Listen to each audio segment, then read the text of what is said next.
Hello, Sembcorp Industries has shown why being a diversified conglomerate really pays. It allows you to navigate the troubled waters of the global economy, and even while one business perhaps is not doing so well, the other one can pick up. Sembcorp Industries is in fact in the process of developing a third business, which might over time become a third pillar that will help in this diversification process. As we look at the annual review, I encourage you to get out your own copy before you attend the annual general meeting and follow along. Perhaps there are even things in there that you spot that I haven't. But for what it's worth, let's take a look at some of the main parts of the annual report, starting with the look back over the year that's been, the 2013 year, ended December 31st. And what we see here, first of all, is how the year performed by quarter. So these colourful bars show you which ones were the stronger quarters and which ones were the weaker ones. And what you can see here quite clearly is that the revenue side as well as the profitability side, as we'll look at in a minute, really kind of slowed down in the second quarter but picked up in the third. So this is the revenue chart, and now here is the bar chart for the profit number. That is the net profit number. And you can see how once again that thick green bar certainly made up for the shorter light blue bar, indicating that the second quarter wasn't quite so strong. So that was how the year was in terms of time. Let's look at how it was in terms of business unit. And once again, it has two main units: the utilities business, power generation and so on, and the marine business where they build oil rigs, among other things. So let's take a look at the group first of all. And what you can see here is the revenue chart. The orange represents utilities, the grey is the marine part of the business, and you can see here that utilities was actually slightly lower. You can see the orange bar has shrunk somewhat, partly because they had lower sales from their utilities business in Singapore. But the overall right bar is still longer than the one on the left, and that's because the marine business made up for whatever the utilities business was lacking. So even though utilities came down, marine grew there, as you can see, in fact, by 25%. But that's the revenue chart. Let's look at the profit chart, because this is where it gets really interesting. What you can see here is that even though utilities revenue came down, you can see the orange bar here, actually utilities profit went up. And marine, where we saw a big jump in terms of revenue, didn't quite manage to translate that into profit. So utilities is still a very strong part of the business despite the decline in revenue. In fact, we saw profitability for utilities grow 20% as their net margin went from 6.6 to 8.8%. So you can see from that utilities has grown in profitability, whereas marine was the other direction, down from 7.4% to 6.1%. What you also see in this bar chart is those two dark grey patches at the top. Now, you didn't see this on the revenue chart because in terms of revenue, it's still fairly small, but thanks to, among other things, revaluations, we've seen the urban development part of the business, which barely featured in the revenue chart, now clearly visible in terms of profitability. So that's that third leg that I was talking about. Perhaps in time we will see those proportions change as urban development, particularly in countries with fast economic growth like Vietnam, Indonesia and China, as that starts to really make its presence felt. Let's have a look at the context of all of these numbers compared to the last 5 years. And that's where we turn to this particular page where we can see the comparison over the last 5 years, the one with all the colourful bars. Let's zoom in first of all on the revenue bar. And what you can see here is that the revenue number reported for 2013 is higher than at any other time in the last 5 years. On a profitability basis at $820 million, it just managed to top the $809 million registered in 2011. So again, profitability the highest, at least in the last 5 years. In terms of dividend, shareholders will also be voting on this at the annual general meeting. The dividend is back at 17 cents, consisting of a 15-cent per share ordinary dividend, and you can see over the last 5 years that's been quite consistent. But now we've got that cherry on top, like we had twice other times during the last 5 years. Here is a chart, though, which might not be quite so positive and is worth perhaps asking about at the AGM. It is the chart showing return on equity, ROE. Return on equity simply means what is the profit divided by the shareholder equity. In other words, how much of a return are they generating based on the equity that they have? And what that shows is a continuation of the downward trend. Now, ROE in and of itself doesn't mean very much unless you're comparing it to other companies in the same business. After all, the number there, 17.1%, is that a good number or not? Well, let's take a look at Keppel Corp's return on equity just by way of comparison. And I realize it may not be a fair comparison because Sembcorp Industries is in businesses which Keppel Corp isn't and vice versa. But for what it's worth, what we are seeing here is that Keppel Corp comes in at 14.9% excluding revaluations, down from 22.6%. So the decline in Keppel Corp's ROE has actually been more steep.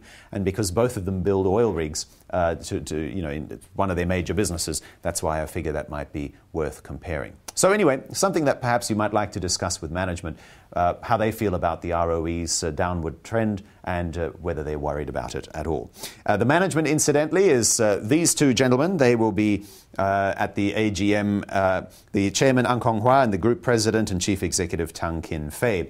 The chairman's statement is usually a very good place to start. It's right at the beginning of the document, page 6 in this case, where you'll read the discussion of how the year has gone, what some of the major achievements were, but also how the year ahead is looking. And it is with that outlook in mind.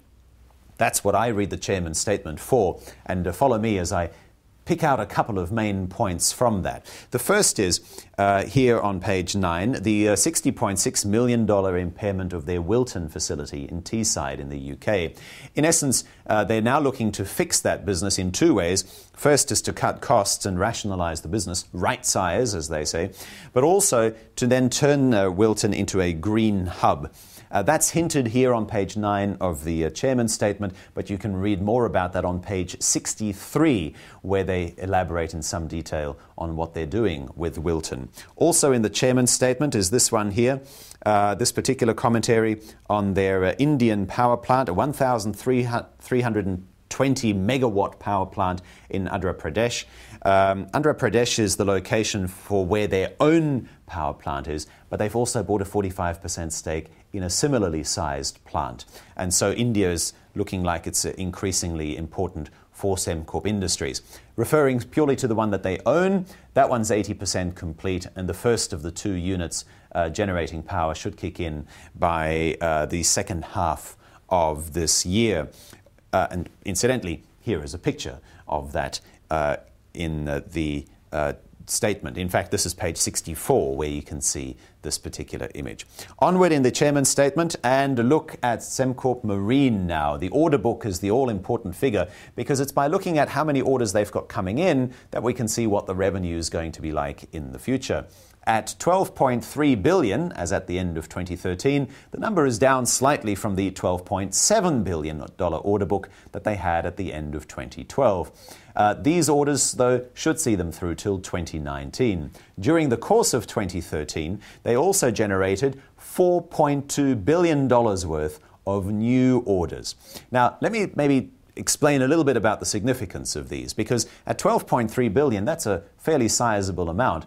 Their full year revenue from the marine business was $5.5 billion. So you can see that they've got more than 2 years worth of revenue on the order books, but actually it's another 5 years before those orders continue to be or are actually delivered. So in other words, they need to keep those new orders rolling in order to keep replenishing their work on hand and therefore make sure that their revenue number doesn't fall. Now, seeing that $4.2 billion worth of orders were generated during 2013 and their full year revenue in that business is $5.5 billion, as I mentioned, that means they really need to pick up in order to make sure that those orders keep coming in, the revenue number keeps at least stable, if not growing.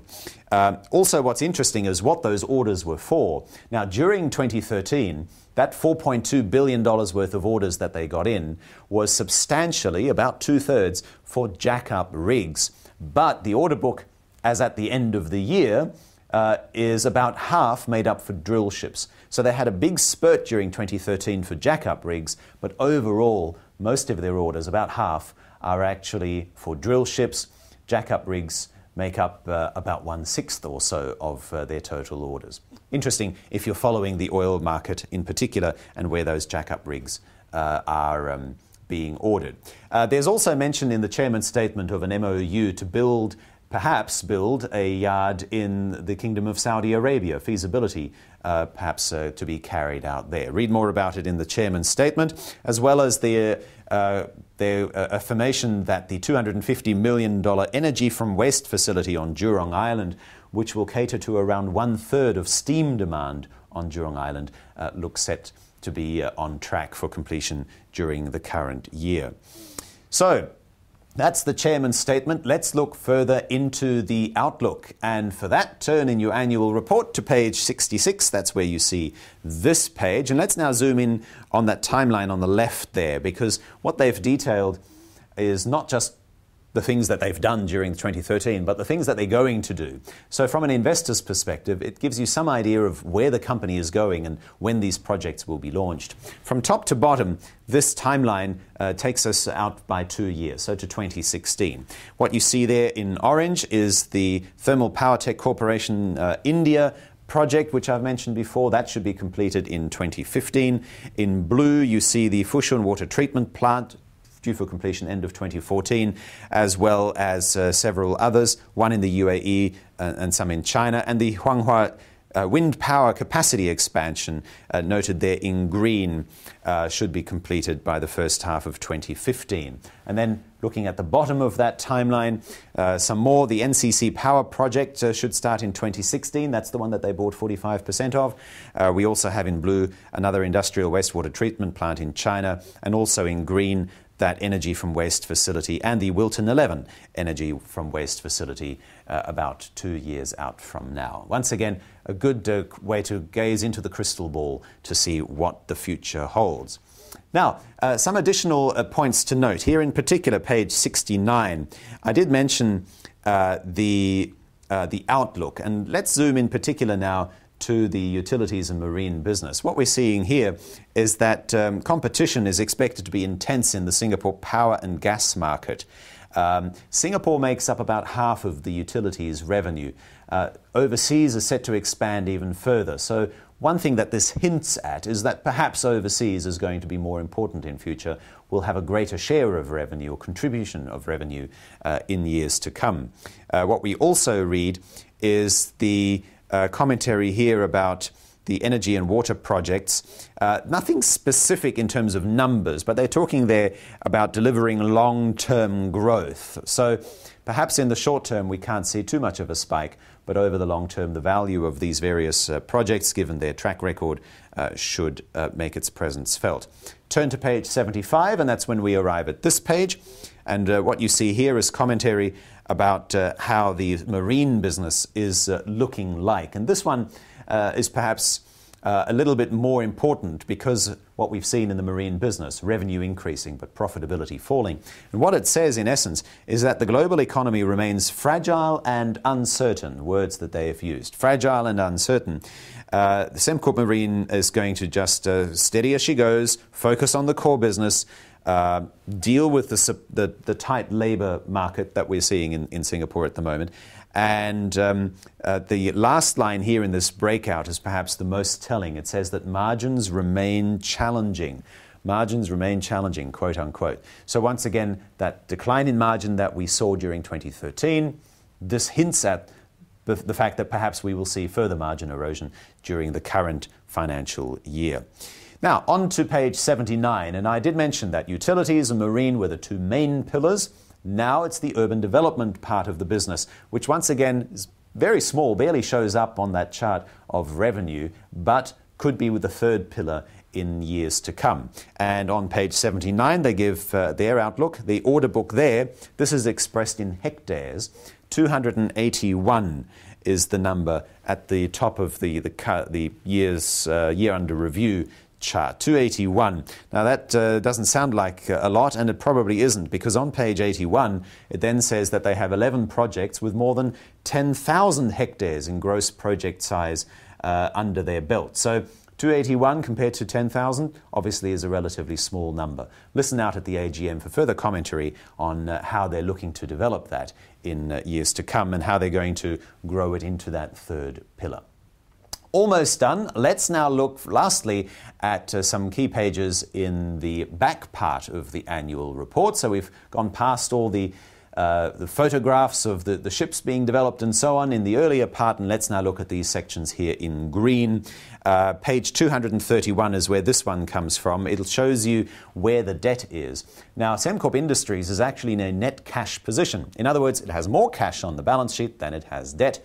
2.25 billion worth of cash to be precise. The debt, as you can see here on page 231, is 1.88 billion. So not as much debt as they have cash. And of that 1.88 billion, they have around 410 million due in the current financial year, with 680 million due up until 5 years from now. So you can see that the debt is relatively evenly spaced over the coming 5 years and beyond.